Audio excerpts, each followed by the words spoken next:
उर्दू सफ़ा को सब्सक्राइब कीजिए और आने वाली हर नई वीडियो के लिए घंटी दबाइए। तफसील कोई नहीं है, वो लोग मेकअप के माहिर हैं। कराम्बी से 2 आदमी यहाँ पहुँचे हैं, एक एक्रीमियन है और एक कवि हैकल अफ्रीकी हबशी। इन दोनों को ट्रेस करके इनका खात्मा करना है।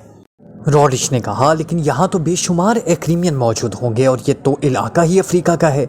यहाँ पर दूसरा आदमी अफ्रीकी है।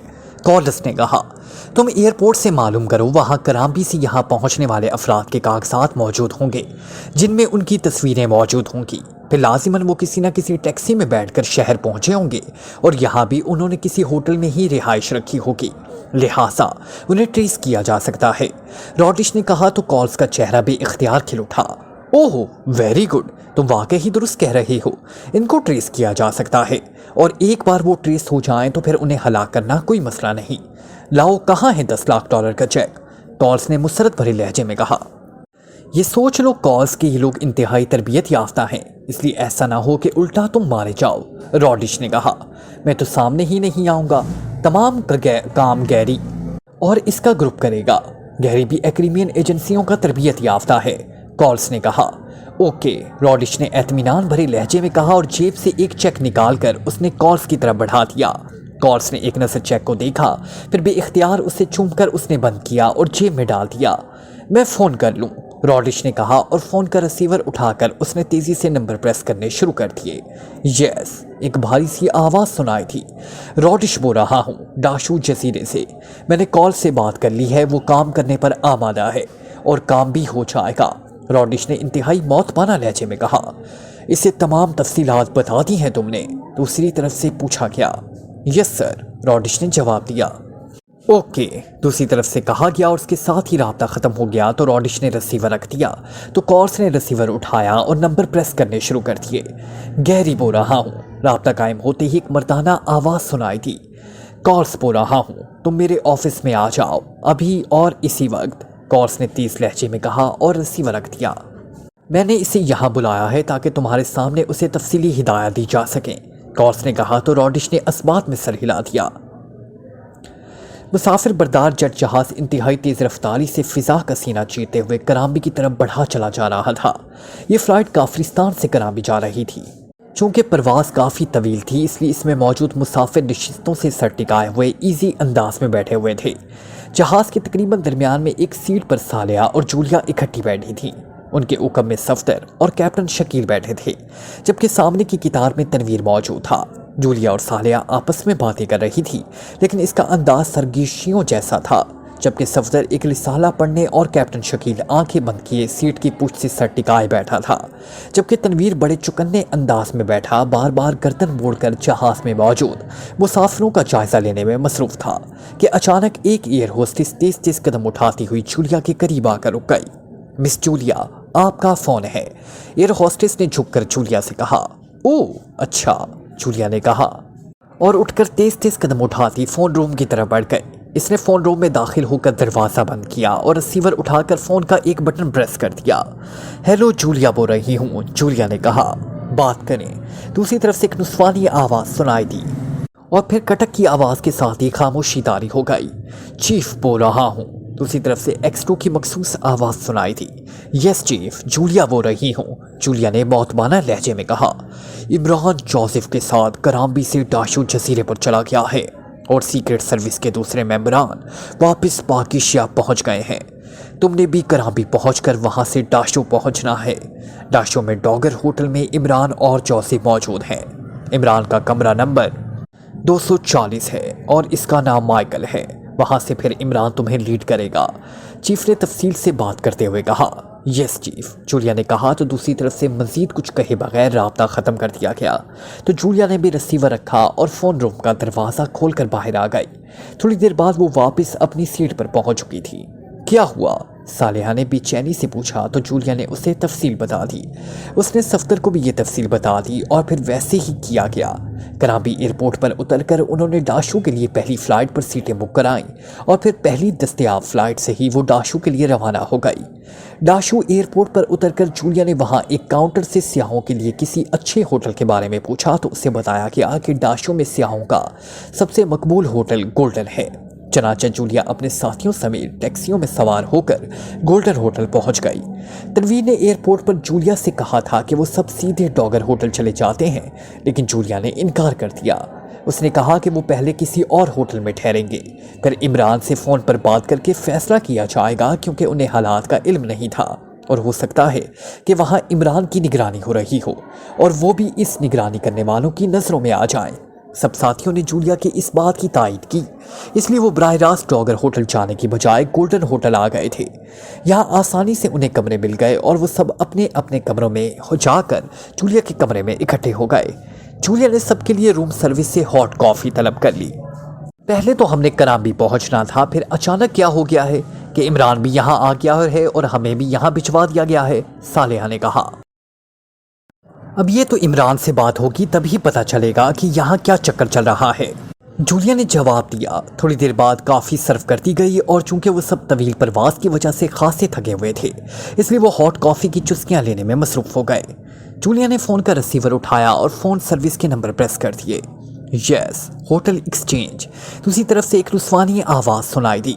डॉगर होटल के कमरा नंबर 240 में एक साहब माइकल रह रहे हैं, इनसे बात कराएं। मेरा नाम मार्गरेट है, जूलिया ने कहा। यस बेस, दूसरी तरफ से कहा गया तो जूलिया ने रिसीवर रख दिया। थोड़ी देर बाद फ़ोन की घंटी बज उठी तो उसने रिसीवर उठा दिया। यस, मार्गरेट बोल रही हूँ, जूलिया ने कहा। मिस्टर माइकल से बात कीजिए, दूसरी तरफ से कहा गया। उसके साथ ही क्लिक की आवाज़ सुनाई दी। मार्गरेट बोल रही हूँ, जूलिया ने कहा। दो ज़बानों के अल्फाज इकट्ठे करके नाम रखना वाकई ही आजकल फैशन में शामिल है।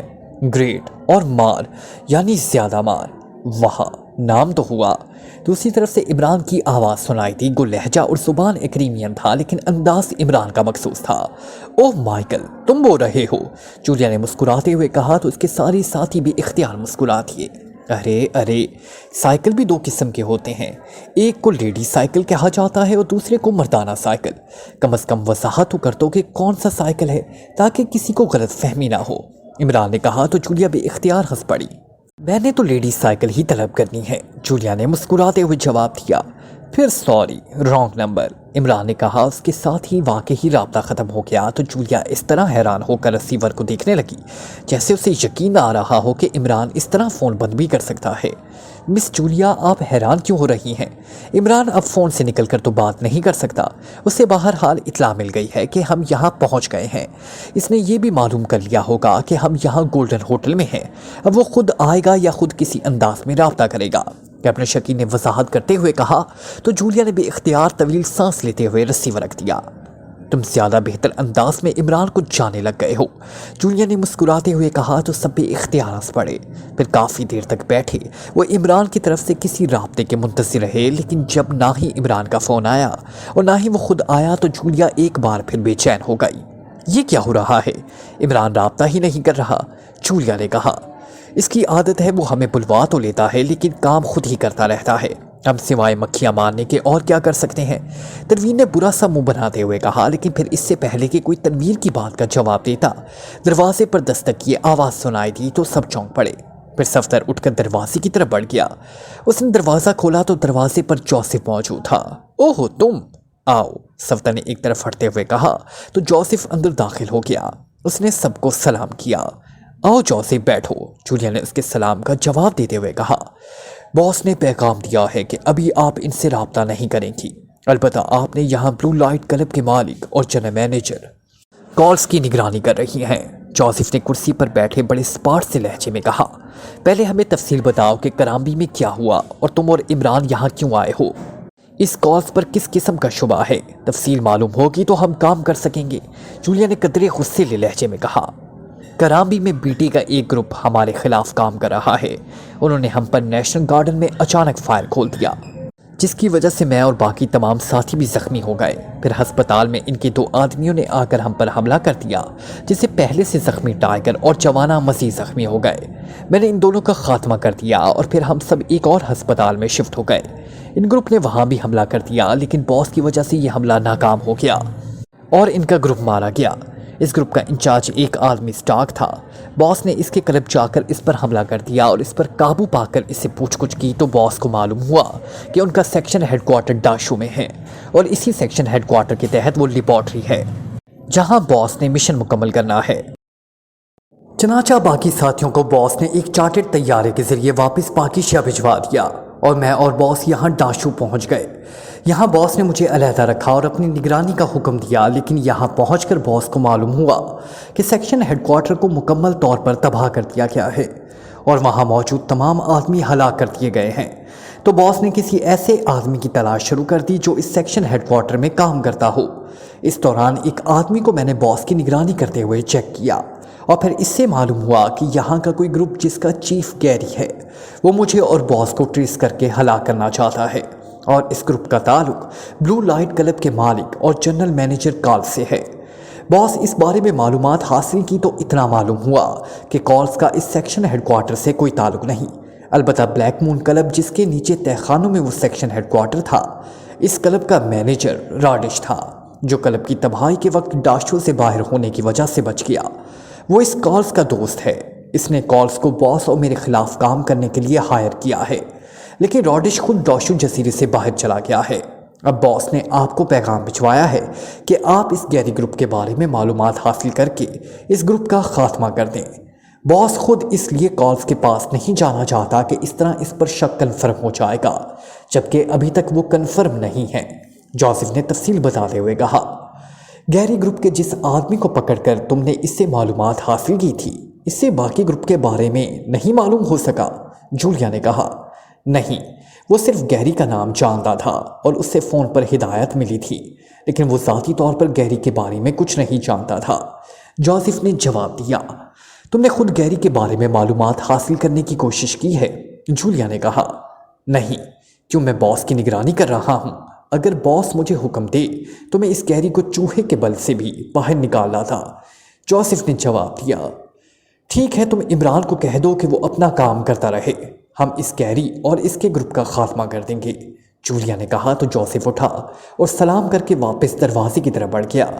इसके बाहर जाने के बाद सफ्तर ने उठकर दरवाज़ा बंद कर दिया। इसका मतलब है कि इमरान इस गैरी को कोई अहमियत नहीं दे रहा, सालेहा ने कहा। जाहिर है ये ग्रुप सिर्फ इनके खात्मे के लिए हायर किया गया है, इसका कोई बराह रास्त ताल्लुक बेटी से ना होगा, सफदर ने जवाब देते हुए कहा। तो फिर यहाँ वक्त ज़ाया करने का क्या फ़ायदा, हमें मिशन की तवज्जो की तरफ करनी चाहिए, तनवीर ने कहा। इमरान की आदत है कि वो कोई कदम अंधाधुंध नहीं उठाता और यही इसकी कामयाबी का असल राज है। वो किसी मकड़ी की तरह मुजरिमों की गिरफ्त जाला फैला देता है और फिर इंतहाई सब्र के साथ इस जाल में उनके फंसने का इंतज़ार करता है। जब वो इस जाले में फंस जाते हैं तो फिर कामयाबी इमरान के हिस्से में आ जाती है, कैप्टन शकील ने कहा। तुम तो इस तरह इमरान के कसीदे पढ़ते रहते हो जैसे इमरान तुम्हें इसकी बाकायदा पेमेंट करता हो, तनवीर ने बुरा सा मुंह बनाते हुए कहा। इमरान साहब की तारीफ ना करना दुनिया की सबसे बड़ी बददियानती है। इमरान जैसा इंसान शायद सदियों में भी ना पैदा हो सके, कैप्टन शकील ने बुरा सा मुंह बनाए बगैर कहा। हाँ ठीक कह रहे हो कैप्टन शकील, पाकिस्तान की खुशकिस्मती है कि इमरान पाकिस्तान में पैदा हुआ। बहरहाल हमें ब्लू लाइट क्लब जाना है, सफदर ने एक तवील सांस लेते हुए कहा। पहले मालूम तो कर लें कि ये क्लब कहाँ है, और दूसरी बात यह कि हमें होटल के बजाय कोई रिहाइश का हासिल करनी चाहिए, और कारें भी, क्योंकि हमने बहरहाल अब गैरी और उसके आदमियों को घेरना है। जूलिया ने कहा, आप यहाँ रहें, मैं ये तमाम बंदोबस्त करके आता हूँ, सफदर ने उठते हुए कहा। मैं भी तुम्हारे साथ चलता हूँ, इस घुटे हुए माहौल की निस्बत बाहर का माहौल ज़्यादा खुशगवार होगा, तनवीर ने उठते हुए कहा तो सफदर ने इस्बात में सर हिला दिया। गैरी अपने ऑफिस में बैठा बड़ी बेचैनी से बार बार सामने मेज पर पड़े हुए फ़ोन की तरफ देख रहा था। इसके आदमी पूरे जजीरे पर फैले हुए थे और किसी ऐसे जोड़े की तलाश में थे जिनका एक रुकन एक्रीमियन और दूसरा अफ्रीकी हो, लेकिन अभी तक उसे किसी तरफ से कोई भी इत्तला ना मिली थी। और जैसे जैसे वक्त गुजरता जा रहा था वो इंतहाई बेचैन होता जा रहा था। फिर अचानक फ़ोन की घंटी बज उठी तो गैरी ने इसकी तरफ झपट कर रिसीवर उठा लिया। जैसे एक लम्हे की देर हो गई तो कयामत टूट पड़ेगी। गैरी बोल रहा हूँ, गैरी ने तेज लहजे में कहा। डरमिन बोल रहा हूँ बॉस, चेरी को हलाक कर दिया गया है। दूसरी तरफ से कहा गया तो गैरी को यूँ महसूस हुआ जैसे पिघला हुआ सीसा इसके कानों में उड़ेल दिया गया हो। क्या कह रहे हो? किसे हलाक किया गया है? किसने किया है और क्यों किया है? गैरी शदीद बुखलाहट के आलम में मुसलसल बोलता चला गया। वो तो शायद अपने शिकार के मारे जाने की बात सुनना चाहता था, लेकिन इसकी बजाय अपने एक साथी की हलाकत की खबर उसे सुनाई जा रही थी। جیری کی لاش کارشن گارڈن کے ایک ویران حصے سے پولیس کو ملی ہے۔ اس کی گردن توڑ کر اسے ہلاک کیا گیا ہے اور اس کا مسخ شدہ چہرہ بتا رہا ہے کہ اس پر انتہائی تشدد بھی کیا گیا ہے۔ دوسری طرف سے کہا گیا ویری بیڈ۔ قاتل کے بارے میں کچھ پتا چلا؟ گیری نے اس بار اپنے آپ کو سنبھالتے ہوئے کہا۔ صرف اتنا معلوم ہو سکا ہے کہ گارڈن کے اس ویران حصے کی طرف ایک دیو قامت افریقی کو جاتے دیکھا گیا ہے۔ ڈرمن نے جواب دیا، اوہ، اس کا مطلب ہے کہ وہی افریقی ہوگا جس کی ہمیں تلاش ہے، لیکن جیری نے اگر اسے ٹریس کر لیا تھا تو وہ اطلاع تو دیتا۔ گیری نے کہا، وہ کنفرم نہیں ہوگا باس، اس لیے اس نے اطلاع نہ دی ہوگی۔ ڈرمن نے جواب دیا، ویری بیڈ۔ اس کا مطلب ہے کہ بجائے اس کے کہ ہم انہیں ٹریس کر کے ہلاک کرتے، الٹا وہ ہمیں ٹریس کر کے ہلاک کر رہے ہیں۔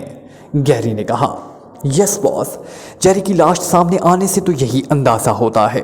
ڈرمن نے جواب دیا، تم گارڈن جا کر ارد گرد سے اس دیو ہیکل افریقی کے بارے میں مزید معلومات حاصل کرو، ہمیں اب ہر صورت میں اسے فوری ٹریس کرنا ہے۔ گیری نے کہا، یس باس۔ دوسری طرف سے کہا گیا، اس ایکریمین کا کیا ہوا؟ اس کے متعلق کیا بتایا گیا ہے کہ وہ مزاحیہ باتیں اور حرکتیں کرتا رہتا ہے اور یہی اس کی خاص نشانی ہے۔ گیری نے کہا، ابھی تو کوئی ایسا آدمی سامنے نہیں آیا۔ ڈرمن نے جواب دیا، ٹھیک ہے، کوشش جاری رکھو، انہیں تلاش کرنا بھوسے کے ڈھیر سے سوئی تلاش کرنے کے مترادف ہے، لیکن بہرحال ہمیں یہ کام کرنا ہوگا۔ گیری نے کہا اور رسیور رکھ دیا۔ ویری بیڈ، الٹا کام شروع ہو گیا ہے، گیری نے کہا اور ایک بار پھر فون کی گھنٹی سن کر وہ چونک پڑا۔ یس، گیری بول رہا ہوں، گیری نے رسیور اٹھاتے ہوئے کہا۔ رینالڈ بول رہا ہوں باس، میں نے اس ٹیکسی ڈرائیور کو تلاش کر لیا ہے جس نے ایئرپورٹ سے ایک ایکریمین اور ایک افریقی حبشی کو پک کیا تھا۔ دوسری طرف سے کہا گیا کہ یہ کرامبی سے آنے والی فلائٹ کے مسافر تھے۔ گیری نے اشتیاق آمیز لہجے میں پوچھا۔ یس باس، دوسری طرف سے کہا گیا تو گیری کی آنکھوں میں تیز چمک ابھر آئی۔ پھر کیا بتایا اس نے؟ کہاں ڈراپ کیا تھا اس نے انہیں؟ گیری نے تیز لہجے میں پوچھا۔ باس، اس نے ان دونوں کو گرانڈ ہوٹل میں ڈراپ کیا تھا، دوسری طرف سے جواب دیا گیا۔ پھر وہاں سے کیا معلوم ہوا ہے؟ گیری نے پوچھا۔ وہاں اس ٹائپ کا کوئی جوڑا نہیں آیا، میں نے رجسٹر بھی چیک کیا ہے اور بکنگ کلرک سے بھی پوچھ گچھ کی ہے جو اس وقت ڈیوٹی پر تھا، لیکن لگتا ہے کہ یہ لوگ حد درجہ چکنا تھے، ٹیکسی چھوڑ کر یہ ہوٹل کے اندر جانے کی بجائے کہیں اور چلے گئے ہیں۔ رینالڈ نے جواب دیتے ہوئے کہا، انہیں تلاش کرو رینالڈ، ہر صورت میں اور ہر قیمت پر، وہ لازماً کسی ہوٹل میں ہی ٹھہرے ہوں گے، تمام ہوٹل چیک کرو۔ گیری نے تیز لہجے میں کہا۔ یس باس، ہم ہوٹل چیک کر رہے ہیں اور جلد ہی ان کا سراغ مل جائے گا، دوسری طرف سے کہا گیا۔ اوکے، گیری نے کہا، اس کے ساتھ ہی اس نے رسیور ایک دھماکے سے کوریڈور پر پٹخ دیا۔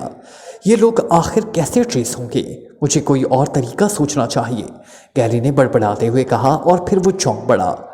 اوہ، واقعی اس طرح یہ لوگ جلد ٹریس ہو جائیں گے، اس نے بڑبڑاتے ہوئے کہا اور جیب سے ایک سیل فون نکال کر اسے آن کیا، پھر اس پر نمبر پریس کرنے شروع کر دیے۔ یس، جوگم بول رہا ہوں۔ رابطہ قائم ہوتے ہی ایک مردانہ آواز سنائی دی۔ گیری بول رہا ہوں جوگم، کیا تم میرے لیے ایک کام کرو گے؟ معاوضہ تمہاری مرضی کا ہوگا، گیری نے کہا۔ کیا کام ہے یہ تو بتاؤ، جوگم نے چونک کر پوچھا۔ بلو لائٹ کلب کے مالک اور جنرل مینیجر کالز کو جانتے ہو؟ گیری نے کہا۔ ہاں، کیوں؟ دوسری طرف سے چونک کر پوچھا گیا۔ اس کی نگرانی کرنی ہے، اس انداز میں کہ اسے معلوم نہ ہو، لیکن اس کی نگرانی کرنے والے تمہاری نگرانی میں آ جائیں، گیری نے کہا۔ کیا مطلب ہے؟ میں سمجھا نہیں، کھل کر بتاؤ، جوگم نے حیرت بھرے لہجے میں کہا۔ کارس نے میرے ذمہ ایک ایکریمین اور ایک سیاہ فام افریقی حبشی کو ٹریس کرنے کا کام لگایا ہوا ہے، لیکن اتنے بڑے جزیرے پر ان دونوں کو ٹریس کرنا ویسے تو ناممکن ہے، لیکن انہوں نے میرے ایک آدمی کو ٹریس کر لیا اور اس پر تشدد کر کے اسے ہلاک کر دیا۔ لا محالہ میرے آدمی نے کالز کا نام لیا ہوگا، کیونکہ وہ میرا صرف نام جانتا تھا، کیونکہ میں اپنے آدمیوں سے صرف فون پر رابطہ رکھتا ہوں، اس لیے ہو سکتا ہے کہ یہ لوگ کالز کی نگرانی کریں تاکہ اس کے ذریعے مجھ تک پہنچ سکیں۔ اگر تم کالز کی نگرانی کراؤ تو جو لوگ اس کی نگرانی کریں یا اس سے پوچھ گچھ کریں وہی ہمارے مطلوبہ آدمی ہوں گے، ہم انہیں ہر صورت میں آسانی سے پکڑ سکتے ہیں، گیری نے وضاحت کرتے ہوئے کہا۔ یہ کام ہو سکتا ہے، لیکن تمہیں $50,000 ادا کرنے ہوں گے، رپورٹ تمہیں ملتی رہے گی، جوگم نے کہا۔ ٹھیک ہے، میں بھجوا دوں گا رقم، تم کام شروع کرو، لیکن خیال رکھنا یہ لوگ انتہائی خطرناک ہیں، گیری نے کہا۔ میں نے تو صرف نگرانی کرانی ہے اور تمہیں رپورٹ دینی ہے، اس لیے چاہے وہ خطرناک ہوں یا معصوم، مجھے اس سے کیا غرض، جوگم نے کہا۔ ओके, मेरा खसूसी फ़ोन नंबर नोट कर लो, गैरी ने कहा। फिर इसने फ़ोन नंबर बता दिया। ठीक है, मैं अभी काम शुरू करा देता हूँ, तुम रकम भिजवा दो, जोगिम ने कहा। और उसके साथ ही राब्ता ख़त्म हो गया तो गैरी ने सेल फ़ोन ऑफ करके जेब में डाल दिया। जोगिम ने यहाँ मुखबरी का नेटवर्क कायम किया हुआ था और इसके आदमी ऐसे कामों में बेहद माहिर थे, इसलिए गैरी को यकीन था कि इस अंदाज में वो इन लोगों को ट्रेस कर लेने में कामयाब हो जाएगा। और फिर तकरीबन आधे घंटे बाद फ़ोन की घंटी बज उठी तो उसने हाथ बढ़ाकर रिसीवर उठा लिया। यस, गैरी बोल रहा हूँ, गैरी ने कहा। जोगिम बोल रहा हूँ गैरी, कॉल्स को उसके ऑफिस में हला कर दिया गया है, उसी तरफ से कहा गया तो गैरी पे इख्तियार उछल पड़ा। क्या कह रहे हो, ये कैसे मुमकिन है? गैरी ने यकीन न आने वाले लहजे में कहा। तुम्हारे कहने पर मैंने ब्लू लाइट क्लब में मौजूद अपने आदमी से रब्ता किया ताकि वो कॉल्स की वहाँ निगरानी कर सके, तो उसने बताया कि कॉल्स की लाश इसके ऑफिस से मिली है, इसे गोलियां मारकर हलाक किया गया है। मेरे मज़ीद पूछने पर उसने बताया कि सिर्फ इतना मालूम हो सका है कि 5 अफराद जिनमें 2 औरतें भी शामिल थी काउंटर पर आए। ये सब एग्रीमियन थे। उन्होंने कार्ल से मिलने की बात की और किसी बड़ी रकम के सौदे के बारे में कहा तो कार्ल्स ने फ़ोन पर उन्हें ऑफिस भेजने का कह दिया और वो ऑफिस चले गए। फिर जब वो काफ़ी देर बाद वापस चले गए तो उसके बाद एक काम के सिलसिले में कार्ल्स को फ़ोन किया गया, लेकिन फ़ोन अटेंड ना किया गया तो एक आदमी ऑफिस गया। वहाँ कार्ल्स की लाश मौजूद थी। फिर पुलिस को कॉल कर लिया गया। अब पुलिस वहाँ मौजूद है, जोगिम ने तफसील से बात करते हुए कहा। ओहो, वेरी बैड। ठीक है, अब मज़ीद क्या किया जा सकता है, गैरी ने कहा। और रिसीवर को रिल्डर पर रखकर उसने दोनों हाथों से सर पकड़ लिया। अब क्या होगा, गैरी ने बड़बड़ाते हुए कहा। फिर अचानक एक ख्याल के तहत वो चौंक पड़ा। ओ, ये अच्छा वक्त है कॉर्स के क्लब पर कब्जा करने का, गैरी ने बड़बड़ाते हुए कहा। फिर इसने सोचा कि पुलिस चीफ इसका दोस्त है, इसलिए उसने फौरी तौर पर पुलिस चीफ से मिलकर इससे कॉर्स के क्लब पर कब्जा करने में ताउन करने की बात करने का फैसला कर लिया। उसे यकीन था कि भारी रकम की ऑफर पर पुलिस चीफ इसका साथ देगा। इस तरह वो आसानी से क्लब पर कब्जा करके करोड़ों डॉलर्स का मालिक बन जाएगा, क्योंकि कॉर्स ने आज तक शादी नहीं की थी, ना ही इसका कोई और रिश्तेदार कभी सामने आया था। यही सब सोचते हुए उसने रिसीवर उठाया ही था कि उसे बंद दरवाजे के सामने बाहर से कदमों की तेज आवाज़ें सुनाई दी तो वो चौंक पड़ा। इमरान टैक्सी में सवार लोग नामी इलाके की तरफ बढ़ा जा रहा था। ये इलाका डाशु जजीरे का नौ आबाद इलाका था। यहाँ हाल ही में 2 नई रिहायशी कॉलोनियाँ तामीर की गई थी। इन कॉलोनियों को लॉरी कॉलोनी फ़ेज़ 1 और लॉरी कॉलोनी फ़ेज़ 2 कहा जाता था। इमरान ने लॉरी कॉलोनी फ़ेज़ 2 में एक आदमी डेविड से मिलना था। डेविड के बारे में उसे मालूम हुआ था कि वो 2 बड़े तवील अरसे से डाशु जजीरे पर रहता चला आ रहा है। वो यहाँ किसी मंशियात से बगल करने वाली बैनुल अक़वामी तंजीम का नुमाइंदा था और ब्लैक मून क्लब जो तबाह हो गया था पहले इस डेविड की मलकियत था, लेकिन फिर इससे ये क्लब ख़रीद लिया गया या इस पर बीटी ने जबरन कब्जा कर लिया। बहरहाल डेविड का ताल्लुक इस क्लब से ख़त्म हो गया, लेकिन इसके बावजूद डेविड इस क्लब में अक्सर आता जाता रहता था। इसलिए इमरान का ख्याल था कि डेविड से उसे किसी ऐसे आदमी के बारे में मालूमात मिल सकती हैं जो इस लेबॉर्ट्री के बारे में तफसीलन जानता हो। गो इमरान को लेबॉर्ट्री के महल्ले वकू के बारे में अंदाज़ा था, लेकिन उसे ये भी मालूम था कि ब्लैक थंडर इंतहाई बाविसाइल तंजीम है। अगर वो कराबी जैसे गैर मारूफ और छोटे से इलाके में उनके मुकाबिल कई बाविसाइल ग्रुप ला सकती है और सिर्फ मामूली सी बात पर डाशू में अपना सेक्शन हेडक्वार्टर तबाह कर सकती है, तो वहाँ लेबॉर्ट्री के तहफ़्फ़ुज़ के लिए तो उसने ना जाने किस अंदाज के इंतज़ामात कर रखे होंगे। इसलिए बगैर इन इंतज़ामात के बारे में मालूम किए वहाँ जाना खुदकुशी के मुतरादिफ हो सकता था। इसलिए वो सरतोड़ कोशिश कर रहा था कि इस बारे में मालूमात हासिल कर सके। यहाँ डाशू पहुँचते ही उसे मालूम हो गया था कि ब्लैक मून क्लब तबाह कर दिया गया है। इसका क्लब होते ही वो मज़ीद मोहतात हो गया और ब्लैक मून क्लब के बारे में उसे एयरपोर्ट पर ही इल्म हो गया था। वहाँ 2 आदमी इस बारे में एक दूसरे से बात कर रहे थे और क्लब की तबाही का सुनने ही इमरान समझ गया कि स्टार्क चूँकि सेक्शन चीफ की बीवी का भाई था, इसलिए स्टार्क पर तशद्दुद का मतलब यही निकल सकता था कि इससे सेक्शन चीफ के बारे में मालूमात हासिल की गई। फिर इसके और इसके साथियों के डाशू आने का मतलब साफ यही निकलता था कि वो सेक्शन चीफ से लेबॉर्ट्री के हिफाजती इंतजामात के बारे में मालूमात हासिल करना चाहते हैं। इमरान ने जोसेफ को अपनी निगरानी पर लगाया हुआ था, क्योंकि उससे यकीन था कि यहाँ पर भी उन्हें ट्रेस करके हलाक करने की कोशिश की जाएगी। इसलिए जोसेफ को इमरान ने अपनी निगरानी पर मामूर किया हुआ था। इस तरह वो दोनों इकट्ठे भी नजर ना आते कि ट्रेस करने वालों की नज़रों में आ जाएं اور اگر عمران کو چیک کیا جا رہا ہو تو اس کے بارے میں معلوم ہو سکے۔ پھر جوزف نے ایک آدمی کو چیک کر لیا، وہ عمران کی نگرانی کر رہا تھا۔ عمران کالاش کالونی گیا ہوا تھا، پھر وہاں ایک ویران ایریے جوزف نے اس آدمی کو گھیر لیا۔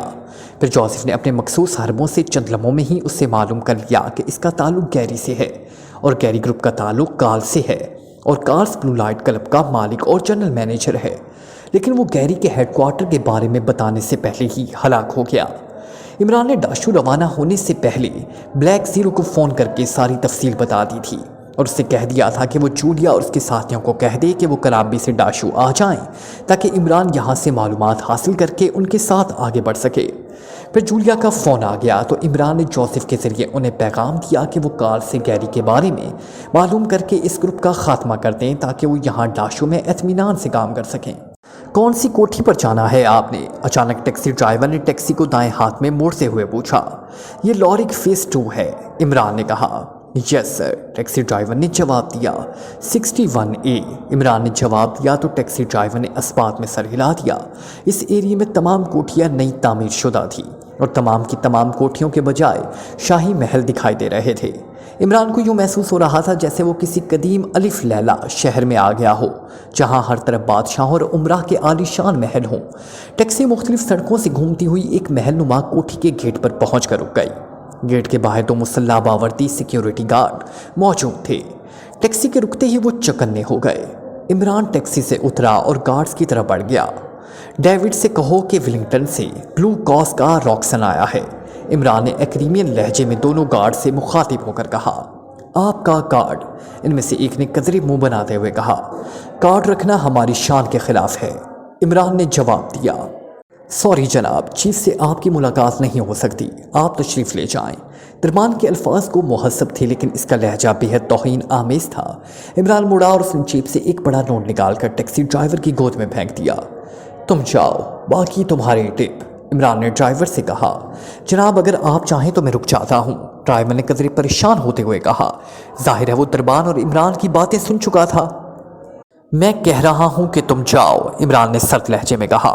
یس سر، ڈرائیور نے کہا اور ٹیکسی موڑ کر اس نے آگے بڑھا دی۔ دونوں دربانوں کے چہروں پر حیرت ابھر آئی کیونکہ انہوں نے تو عمران کو واپس جانے کے لیے کہا تھا جبکہ عمران نے واپس جانے کی بجائے الٹا ٹیکسی واپس بھجوا دی تھی۔ ہاں اب تم بتاؤ، جا کر ڈیوڈ کو میرا پیغام دیتے ہو یا نہیں، عمران نے یکلخت غراتے ہوئے لہجے میں کہا۔ جب میں نے کہہ دیا ہے کہ بغیر کارڈ کے چیف سے ملاقات نہیں ہو سکتی اور پھر چیف ٹیکسی میں بیٹھ کر آنے والے سے تو کسی صورت پہ ملنے کے لیے تیار نہیں ہوں گے، وہ بڑے بڑے لوگوں سے ملنے سے انکار کر دیتے ہیں، آپ براہ مہربانی واپس چلے جائیں، دربان نے بڑے حقارت آمیز لہجے میں کہا۔ ڈیوڈ ہے اندر؟ عمران نے پوچھا۔ جی ہاں چیف اندر ہے، دربان نے جواب دیا۔ تو عمران نے جیب سے ہاتھ باہر نکالا تو اس کے ہاتھ میں مشین پسٹل تھا جبکہ دونوں دربانوں کے پاس مشین گنیں تو ضرور تھی لیکن وہ ان کے کاندھوں سے لٹکی تھی۔ تم جا کر اطلاع دیتے ہو یا ٹریگر دبا دوں؟ عمران کا لہجہ اس قدر سر تھا کہ دربان اس طرح 2 قدم پیچھے ہٹ گئے جیسے عمران نے بات کرنے کی بجائے انہیں کوڑا مار دیا ہو۔ میں جاتا ہوں، ایک دربان نے قدرے خوفزدہ لہجے میں کہا اور دوسرے میں وہ پھاٹک کھول کر گڑاب سے اندر غائب ہو گیا جبکہ دوسرا دربان بت بنا کھڑا تھا۔ اگر تم نے کوئی غلط حرکت کی تو ایک لمحے میں گولی دل میں اتر جائے گی، سمجھے؟ عمران نے انتہائی سرد لہجے میں کہا تو دربان نے صرف اسبات میں سر ہلا دیا۔ اس نے اپنی جگہ سے حرکت نہ کی تھی۔ تھوڑی دیر بعد اندر سے بھاگتے ہوئے قدموں کی آوازیں سنائی تھی۔ آنے والے 4-5 افراد تھے۔ عمران اطمینان سے ایک سائیڈ پر کھڑا رہا۔ دوسرے لمحے ایک ناٹے قد لیکن پھیلے ہوئے جسم کا آدمی جس نے سوٹ پہن رکھا تھا تیزی سے باہر آیا۔ آپ کا نام ڈیوڈ ہے، عمران نے مسکراتے ہوئے کہا کیونکہ اس کے لباس اور اس کے انداز سے ہی وہ سمجھ گیا تھا کہ یہی ڈیوڈ ہے۔ ہاں مگر تم کون ہو اور تم نے میرے دربان پر اسلحہ تاننے کی جرت کیسے کی؟ ڈیوڈ نے انتہائی مشتعل لہجے میں کہا۔ اس کے پیچھے اس دربان کے علاوہ 2 اور مسلح آدمی بھی باہر آ گئے تھے، ان کے ہاتھوں میں مشین گنیں تھیں۔ ولنگٹن کے میکاٹو کو جانتے ہو؟ عمران نے سرد لہجے میں کہا تو عمران کی اس فکرے کا رد عمل انتہائی حیرت انگیز ہوا۔ ڈیوڈ میکاٹو کا نام سنتے ہی بہرحال بے اختیار اچھل پڑا۔ ہاں مگر، ڈیوڈ نے اس بار بکھلائے ہوئے لہجے میں کہا، جب میکاٹو کو معلوم ہوگا کہ اس کے بھیجے ہوئے آدمی کے ساتھ ڈیوڈ نے یہ سلوک کیا تو تم جانتے ہو کیا ہوگا؟ عمران نے پھنکارتے ہوئے کہا۔ اوہ، آپ میکاٹو نے بھیجا ہے؟ اوہ، آپ تو معزز مہمان ہیں، آئیے میرے ساتھ پلیز۔ ڈیوڈ کی یکلخت جون ہی بدل گئی۔ اس کی جون بدلتے ہی اس کے محافظوں کے چہرے یکلخت لٹک سے گئے۔ آئیے جناب آئیے، خوش آمدید، ڈیوڈ نے کہا اور تیزی سے پھاٹک کی طرف بڑھ گیا۔ عمران ہونٹ بھینچے ہوئے اس کے پیچھے اندر داخل ہوا اور پھر وسیع عریض ایریے سے گزر کر وہ ایک برآمدے کے کونے میں بنے ہوئے بڑے سے ہال نما ڈرائنگ روم میں آ گئے۔ ہال نما ڈرائنگ روم انتہائی قیمتی فرنیچر سے سجا ہوا تھا۔ Like, comment, share. Press the bell icon.